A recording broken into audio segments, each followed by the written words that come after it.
κοιτάς από ψηλά. Μοιάζει γη με ζωγραφιά. Ναι, καλά. 2,5 μέτρα ύψος είσαι, Ανδρέα. Ναι, χαλάρωσε, αγόρι μου. Λες και βρίσκεσαι σε κανένα ουρανοξύστη του Ντουπάι. Αλανίτες μου, καλώς ήρθατε σε ένα καινούριο vlog στο τερατώδες καναλάκι μου. Εννοείται ότι θα πάμε να συνεχίσουμε το υπερπολιτελές κοτετσάκι μας. Οπότε δεν θέλω να χάνω χρόνο στην εισαγωγή. Πάμε κατευθείαν στο χτήμα να δούμε τι μας περιμένει σήμερα, λάνια μου. Πάρτε καφεδάκι και φύγαμε! Πάνω στο κλείσιμο του προηγούμενου επεισοδίου είχαμε έτσι ένα μικρό ατυχηματάκι, μωρέ. Για πάρτε μια γεύση. Αλανίτες μου, επιτέλους θεωρώ ότι έχω ολοκληρώσει. Έτσι ακριβώς, αλάνια μου. Ολοκλήρωσα τον κύκλο της ζωής του μικροφόνου μου. Πιστεύω, αλάνια μου, πως έχει έρθει η κατάλληλη στιγμή να αρχίσουμε να ντύνουμε την κοτετσάρα μας. Όπως λέει και ο Παντέλο, Από πού να αρχίσω. πραγματικά δεν ξέρω, αλάνια μου, από πού να αρχίσω. Σκέφτομαι να αρχίσω από την πίσω μεριά. Τώρα θα μου πείτε πώς θα τον ντύσω. Μα φυσικά με το κοτετσόσυρβα το οποίο έχω εδώ πέρα, αλλά και με τα OSB panel. Τα συγκεκριμένα OSB panel, αλάνια μου, είναι 1 μέτρο και 22 εκατοστά από αυτήν τη μεριά και 2 μέτρα και 44 εκατοστά από την άλλη μεριά. Εγώ αυτό που σκέφτομαι, παλιγάρια μου, είναι να μοιράσω αυτήν εδώ πέρα την απόσταση. Δηλαδή, όπως βλέπετε και το σημαδάκι που έχω βάλει εδώ πέρα, θα βάλω το OSB panel μου μέχρι αυτό το σημείο, δηλαδή μέχρι το 1 μέτρο και 10 εκατοστά, και το υπόλοιπο έναν κάτι θα μπει το κοτετσόσυρμα μου, έτσι. Για αρχή, φιλαράκια μου, πάμε να ανοίξουμε το κοτετσόσυρμα μας. Από εδώ υπάρχει άκρη, νάτι.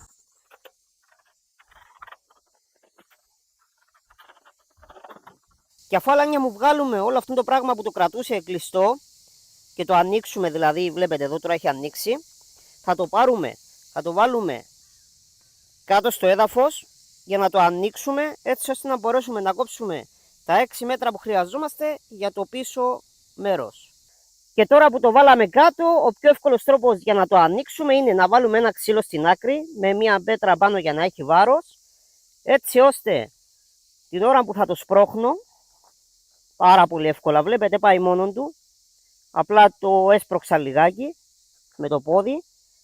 Βλέπετε, για να μην με ακολουθάει και αυτό από πίσω. Τώρα θα πάρουμε το μέτρο για να μετρήσουμε τα 6 μέτρα που χρειαζόμαστε. Καλό είναι να αφήνουμε και λίγο παραπάνω, έτσι ώστε να το γυρνάμε στα πλάγια. Θα το δείτε σε λίγο τι εννοώ. Και αφού, φιλαράκια μου, βρω με το μέτρο μου που ακριβώς θέλω να το κόψω και κόψω λίγο την αρχή εδώ πέρα για να ξέρω πού θα κόψω με το ψαλιδάκι. Αυτό είναι ένα ψαλιδάκι για λαμαρίνες, παιδιά. Μπορείτε να το κόψετε είτε με αυτό, είτε χρησιμοποιώντας τον τροχό. Για να χρησιμοποιήσετε όμως τον τροχό, καλό είναι να βάλετε ένα ξύλο από κάτω, από εκεί που θέλετε να το κόψετε, μέχρι την άλλη μεριά, και απλά να το κόψετε στην ευθεία.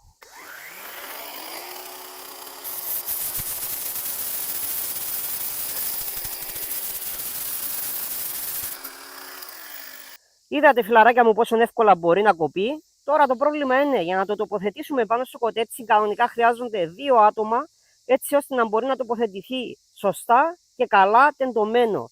Δεν είναι ότι δεν μπορεί να το κάνει και έναν άτομο αυτή τη δουλειά, απλά σίγουρα είναι πιο δύσκολο και ίσως να μην τεντώσει σωστά.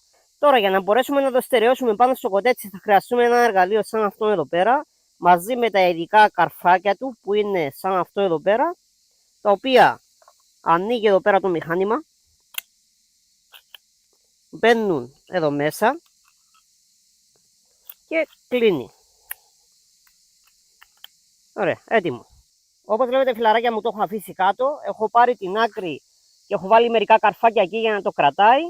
Το τέντοσα, το τράβηξα προς τα κάτω και το έβαλα και κάτω μερικά καρφάκια. Έχω αφήσει και λίγο παραπάνω για να το γυρίσω εδώ στο πλάι, όπως βλέπετε. Και θα αρχίσω σιγά σιγά να τεντώνω και να καρφώνω και να πηγαίνω προς τα κάτω. Τέλεια, φιλαράκια μου, όπως μπορείτε να διαπιστώσετε, έχω τοποθετήσει το κοτετσόσυρμα μου. Όπως μπορείτε να δείτε, έχει τεντώσει πάρα πολύ καλά. Τώρα αυτό που πρέπει να κάνω, αλάνια μου, πρέπει να έρθω εδώ στην άκρη, σε αυτό που έχει περισσέψει, να πάρω ένα μικρό ξύλο και το σφυράκι, να αρχίσω να το χτυπάω με αυτόν εδώ τον τρόπο. Και αφού το κάνω αυτό, αλάνια μου, στερεώνω με το καρφί. Τέλεια, φιλαράκια μου, το έχω στερεώσει εδώ, το έχω στερεώσει από πάνω, το έχω στερεώσει στις κάθετες. Τώρα, τι γίνεται τώρα? Τώρα χαμηλώστε τα φώτα και διπλοκλειδώστε την πόρτα. Δεν εννοούσα αυτό ρε αλάνια μου, εννοώ πως θα το στερεώσουμε εδώ πέρα. Εδώ πέρα αλάνια μου πρέπει να μετρήσω από εδώ μέχρι εδώ και να αρχίσω να κόβω κομμάτια από ξύλα, έτσι ώστε να βάλω σε αυτήν την ευθεία, σε όλα τα σημεία μέχρι το τέρμα. Πάμε σιγά σιγά αλάνια μου να κόψουμε και τα ξύλα που χρειαζόμαστε.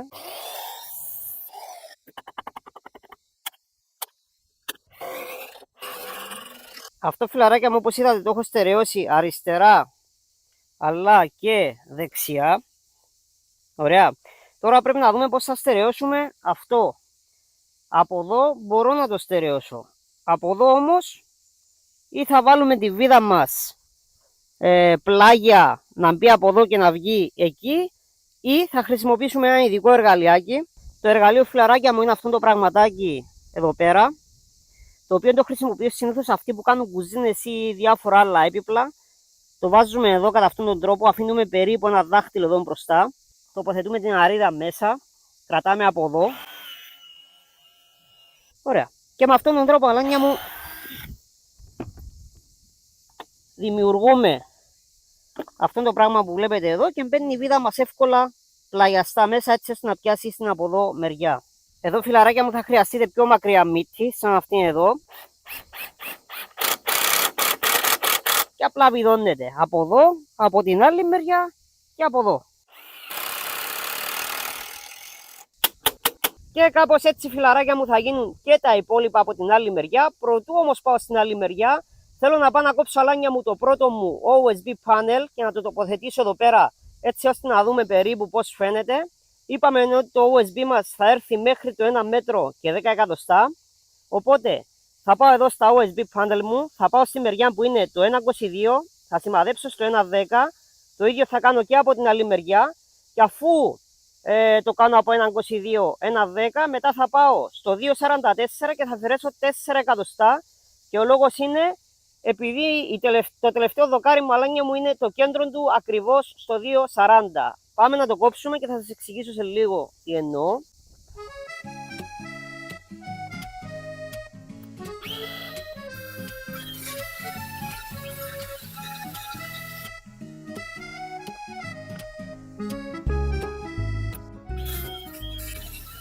Αυτά είναι ρε φίλε, μόλις κόψαμε αλάνια μου το πρώτο μας OSB και τώρα θα το πάρουμε για να το τοποθετήσουμε στη θέση του.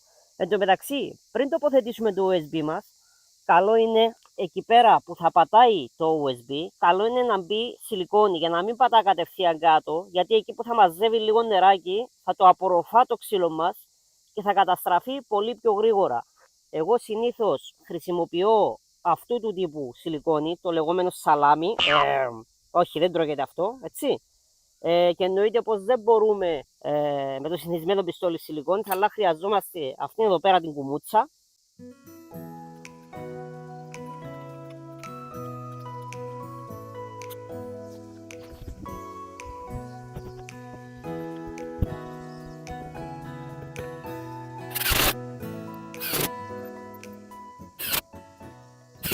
Και ναι ρε φίλε, μόλις εφαρμόσαμε φιλαράκια μου το πρώτο μας OSB, όπως βλέπετε έχει εφαρμόσει πάρα πολύ ωραία. Προηγουμένως σας είχα πει ότι θα αφαιρέσω 4 εκατοστά από αυτήν τη μεριά και ο λόγος είναι αυτός, έχει έρθει ακριβώς στο κέντρο του δοκαριού μου, έτσι ώστε να μπορώ να βάλω και το επόμενο. Για πάμε σιγά σιγά να συνεχίσουμε και με τα επόμενα από εδώ. Ουαλά! Ορίστε το αποτέλεσμα αλάνια μου, έχουμε ολοκληρώσει το πίσω μέρος και τώρα θα πάμε σιγά σιγά να αρχίσουμε στα πλαϊνά, δηλαδή σε αυτήν τη μεριά αλλά και στην άλλη μεριά. The next day.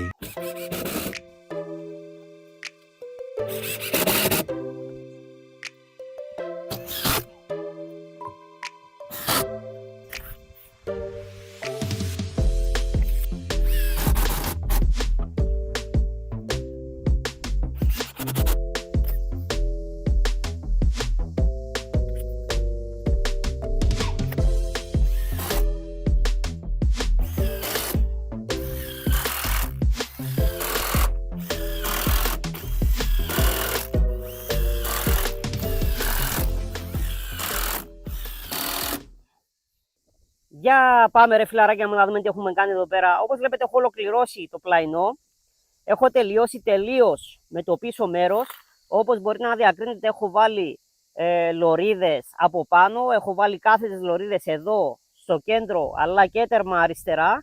Και όπως θα παρατηρήσετε, αλάνια μου, εγώ χρησιμοποιώ σιλικόνη και στις ενώσεις. Δεν είναι απαραίτητο, αλλά μπορώ να πω ότι είναι αρκετά σημαντικό. Καλό κάνει, κακό σίγουρα δεν κάνει. Έχω βάλει και στο κέντρο, όπως βλέπετε εδώ, και έχω βάλει και εδώ αριστερά.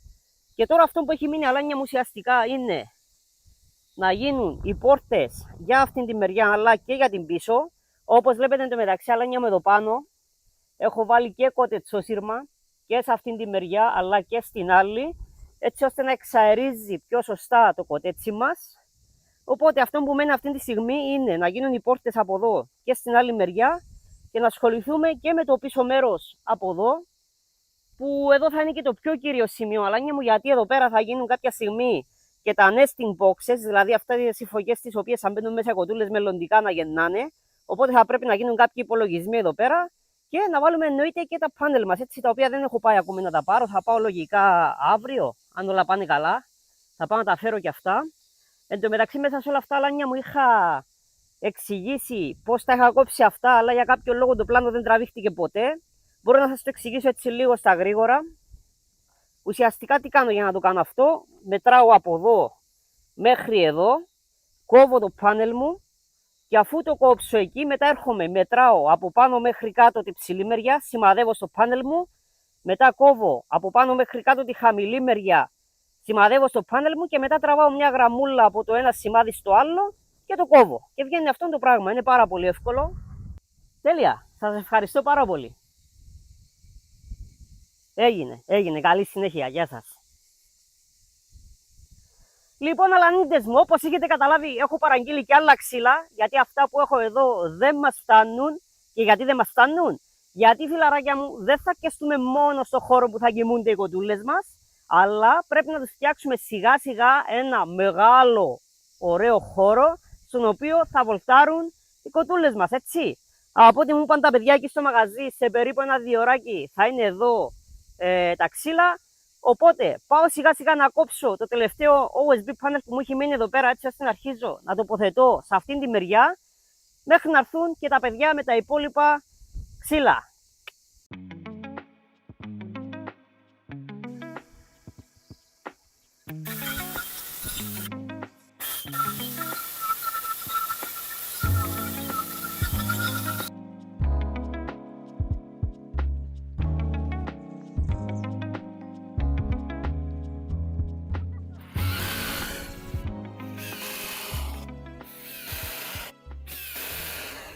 Έχω τοποθετήσει, φιλαράκια, με αυτά τα δύο που βλέπετε εδώ πέρα. Είναι στα 60 εκατοστά ύψος και μόλις έχω παραλάβει και τα υπόλοιπα ξύλα από ό,τι βλέπετε εδώ πέρα.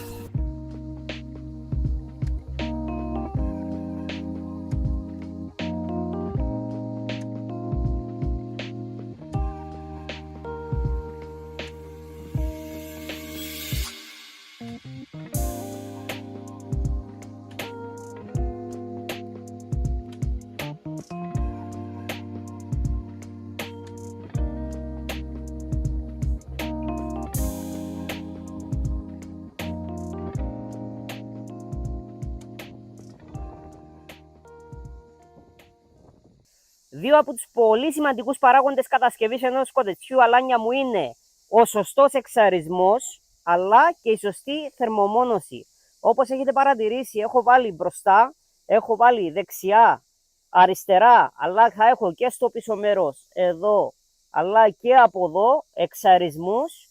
Και για τη θερμομόνωση από πάνω, αλάνια μου, θα βάλω αυτά τα πάνελ, τα οποία είναι περίπου 5 εκατοστά πάχος με πολυουρεθάνη, έτσι ώστε να μην περνά η θερμότητα από πάνω προς τα κάτω. Είναι πάρα πολύ σημαντικοί παράγοντες ο σωστός εξαρισμός, αλλά και η θερμομόνωση. Και αυτό που πρέπει να κάνω τώρα, αλάνια μου, θα πρέπει να υπολογίσω περίπου πόσο άνοιγμα θα αφήσω εδώ πέρα για τις φωλιές μου. Υπολογίζω να κάνω 2 σειρές, μια από πάνω και μια από κάτω. Οπότε υπολογίζω με κάποιους πρόχειρους υπολογισμούς που έχω κάνει εδώ πέρα. Να αφήσω γύρω στα 90 εκατοστά κενό, επί 2,40 το μήκος, και από εκεί και πέρα θα κλείσει ακόμα ένα κομμάτι και θα μείνει και ένα κομμάτι από πάνω, το οποίο θα είναι ο εξαρισμός μας.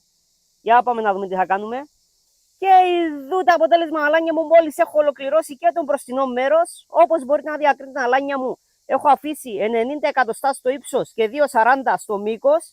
Εδώ πέρα θα γίνουν τα nesting boxes μας, δηλαδή φωκές που θα γεννούν οι κοτούλες μας. Θα έχει δύο σειρές, μια πάνω και μια κάτω η κάθε μεριά. Όπως μπορείτε να διακρίνετε, έχω αφήσει και τον εξαρισμό μου δεξιά και αριστερά από πάνω. Και αυτό που θα κάνω τώρα, αλάνια μου, θα πάω σιγά σιγά να κατασκευάσω και τις πόρτες μου, τις οποίες πόρτες θα μπει μια εδώ και η άλλη εννοείται στην άλλη μεριά.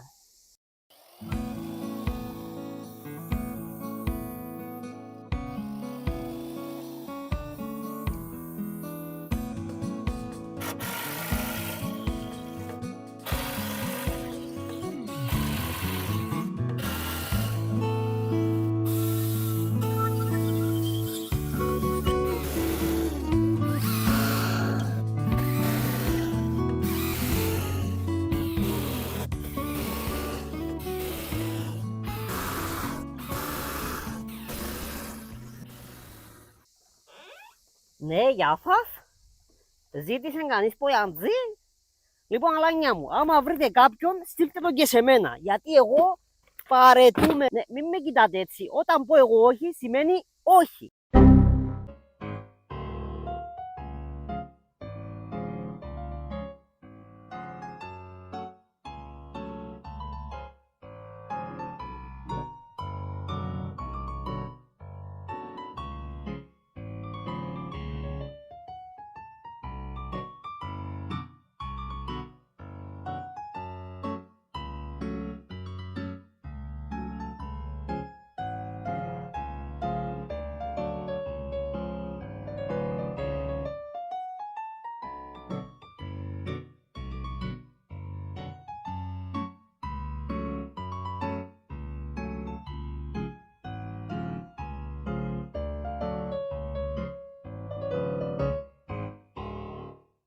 Μόλις ολοκληρώθηκε, φιλαράκια μου, το πρώτο χέρι, νομίζω ότι μου βγήκε λίγο σκούρο, αλλά δεν με ανησυχεί αυτό, γιατί τώρα είναι φρεσκοβαμμένο, θα ανοίξει σιγά σιγά λίγο από τον ήλιο.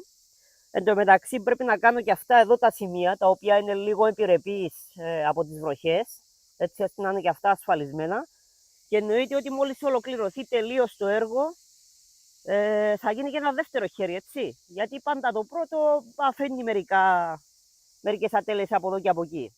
Τι έχω φέρει μόλις, φιλαράκια μου? Τα πάνελ μας. Λοιπόν, φιλαράκια μου, όπως βλέπετε, τα πάνελ τα πήρα σε λευκό χρώμα.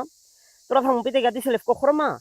Γιατί, φιλαράκια μου, το λευκό χρώμα δεν απορροφά τόσο εύκολα τις αχνές του ηλίου και στην τελική, ρε φίλε, θα είναι κάτι το οποίο δεν θα φαίνεται εκεί πάνω, οπότε why not. Όπως θα δείτε, εδώ πέρα έχει διάφορες διαστάσεις. Το πιο μικρό είναι το πάνω-πάνω, το οποίο νομίζω είναι στα 3,10 αν θυμάμαι καλά. Τα υπόλοιπα είναι κάπου 3,30. Για να τα έφερνα ακριβώς στις διαστάσεις που ήθελα, έπρεπε να τα κάνω ειδική παραγγελία. Και αυτό θα έπαιρνε χρόνο, φιλαράκια μου. Οπότε λέω πάρτα όπως είναι. Θα τα τοποθετήσω σιγά σιγά εκεί πάνω και μετά τα κόβω όλα μαζί στην ευθεία. Δεν είναι κάτι δύσκολο.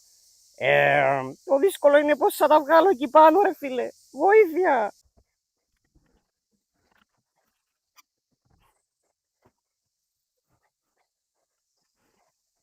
Και ναι, ρε φίλε, επιτέλους, φιλαράκια μου, όπως μπορείτε να διακρίνετε, έχω τοποθετήσει και τα πάνελ. Εν τω μεταξύ δεν μπήκα καν στη διαδικασία να αφαιρέσω τα νάιλα. Για κάποιους αυτό το πράγμα είναι πολύ satisfying να βγάζουν τον νάιλο. Εμένα μου σπάει τα νεύρα, δεν ξέρω γιατί. Γενικά έχει γίνει μια πάρα πολύ καλή δουλειά. Για πάμε λίγο και απ' έξω που θέλω να σας δείξω κάτι. Λοιπόν, φιλαράκια μου, όπως βλέπετε, το πάνελ δεν το έχω βγάλει καθόλου έξω. Παρόλο που κανονικά έπρεπε να έχει 25 εκατοστά από εδώ και 25 εκατοστά μπροστά. Από εδώ βλέπετε ότι δεν το έχω βγάλει καθόλου έξω και υπάρχει λόγος γι' αυτό. Από εδώ μελλοντικά θα γίνει προέκταση, οπότε εδώ πέρα θα γίνει ένωση. Γι' αυτόν τον λόγο δεν το έχω βγάλει έξω. Και έχω και ένα μικρό προβληματάκι. Θυμάστε που σας είπα για ένα πάνελ που ήταν λίγο πιο κοντό? Να το, είναι εκεί. Εντάξει, τα υπόλοιπα είναι κομπλέ. Αυτό είναι λίγο πιο κοντό, αλλά εντάξει, μωρέ, δεν με πειράζει, είναι για το μάτι που λέμε. Γενικά έχει γίνει μια πάρα πολύ καλή δουλειά. Αυτό που θέλω να δείτε αυτή τη στιγμή, αλάνια μου, είναι, βλέπετε που έχω βάλει κάτι βίδες εκεί πάνω. Λοιπόν, έβαλα το σπάγκο μου στην πρώτη, το πήγα στην άλλη μεριά, μετά από την άλλη μεριά ήρθα εκεί, από εκεί πήγα εκεί, μετά πήγα στην άλλη μεριά, μετά πήγα εκεί, μετά ήρθα εδώ και ούτω καθεξής. Θέλω να πάμε λίγο πάνω μαζί μου να δείτε για ποιο λόγο το έχω κάνει αυτό το πράγμα. Όταν κοιτάς από ψηλά μοιάζει γη με ζωγραφιά. Ναι, καλά. 2,5 μέτρα ύψος είσαι, Ανδρέα. Ναι, χαλάρωσε, αγόρι μου. Λες και βρίσκεσαι σε κανένα ουρανοξύστη του Ντουπάι. Λοιπόν, αυτός είναι και ο λόγος που έχω βάλει το σπάγκο μου, παιδιά, από τη μια μεριά στην άλλη. Βλέπετε, αυτή η ευθεία που βλέπετε τώρα εδώ πέρα, κάθε ευθεία που βλέπετε τέλος πάντων, είναι το δοκάρι μου ακριβώς από κάτω και είναι το κέντρο του δοκαριού μου. Αυτό τώρα θα με βοηθήσει στο να ξέρω πού ακριβώς βρίσκεται το δοκάρι μου και πού θα μπαίνουν ακριβώς οι βίδες μου για να μπουν ομοιόμορφα στην ευθεία και να μην πιάνουν το κενό από κάτω, έτσι. Και τώρα, φιλαράκια μου, είναι πάρα πολύ εύκολο να βάλω τις βίδες μου γιατί ξέρω πού ακριβώς βρίσκεται το κέντρο του δοκαριού μου. Οπότε έρχομαι εδώ, βάζω τη βιδούλα μου εδώ και αν υπάρχει κάποια περίπτωση να σας γλιστράει από εδώ και από εκεί, μπορείτε να πάρετε ένα σφυράκι σαν αυτό, να τις χτυπήσετε λίγο από πάνω για να κάνει λίγο τρυπούλα και μετά μπαίνει πάρα πολύ εύκολα. Και κάτι άλλο που πρέπει να θυμάστε, αλάνια μου, δεν πρέπει να σφίγγετε πάρα πολύ τη βίδα σε σημείο που να σκάει το λαστιχάκι που έχει εδώ πέρα, έτσι.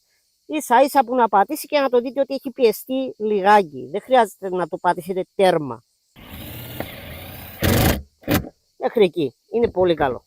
Και κάπως έτσι, φιλαράκια μου, έχουν μπει οι βιδούλες μας όλες ομοιόμορφα, όπως μπορείτε να δείτε.